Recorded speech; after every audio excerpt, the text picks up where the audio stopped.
Some moments pass unnoticed. Others leave questions that never find answers. This is not a story. This actually happened. On a quiet night, a single phone call was made. The call lasted only minutes. Then the line went silent. No witnesses, no clear explanation. Just fragments of time that refuse to align. This is what we know.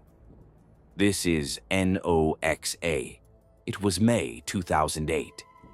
19-year-old Brandon Swanson was driving home after spending the evening with friends. Nothing unusual had happened. No arguments, no signs of trouble.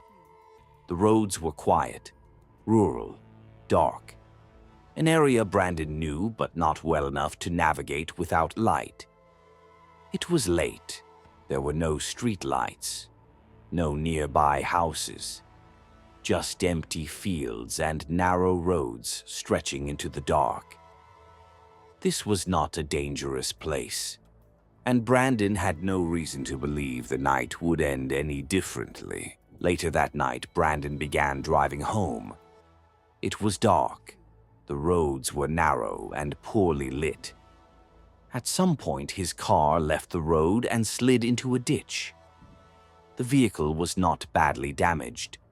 It could not be driven, but Brandon was not injured. He stepped out of the car, believing he could find help nearby. He could still see lights in the distance. Farm lights, or so he thought. Brandon began walking, thinking he knew where he was.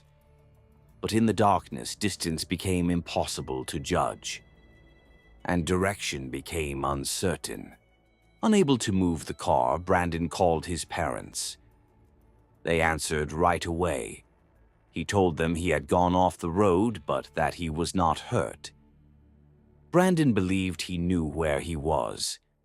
He said he could see lights nearby, and that help could not be far. At the same time, his parents were driving, trying to reach him. They stayed on the phone, describing landmarks, directions, and turns. Both sides believed they were getting closer, but their locations did not match. They were moving, just not toward each other. The call continued. Brandon tried to stay calm. He told his parents he could hear water nearby. He said the road was dark and that he was cold. His parents told him to stay where he was, to keep the phone on. Those were the last clear words they heard from him. Then, the line went silent. When the call ended, his parents contacted the police. Search teams were sent out that same night. They focused on the area where Brandon believed he was. Roads were checked, fields, nearby waterways. Nothing was found. At first, authorities believed he had simply walked away. But the weather was cold, the terrain was rough, and Brandon had never left his car before. As hours turned into days, the search expanded. Still, there were no signs, no footprints, no calls, no answers. Weeks later, Brandon's car was finally found. It was not where anyone expected it to be. The vehicle was discovered submerged in water, hidden from the road. Search teams had passed nearby, but never saw it. Inside the car, everything appeared normal. The engine was off. The doors were closed.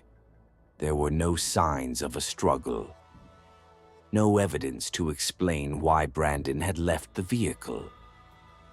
The search had been close, just not close enough. Brandon was never found. No final explanation was ever given. Some believe he became disoriented. Others believe something else happened. What remains are unanswered questions, and a single phone call that ended too soon. Sometimes the truth doesn't disappear. It just stays quiet. Some questions are never meant to be answered,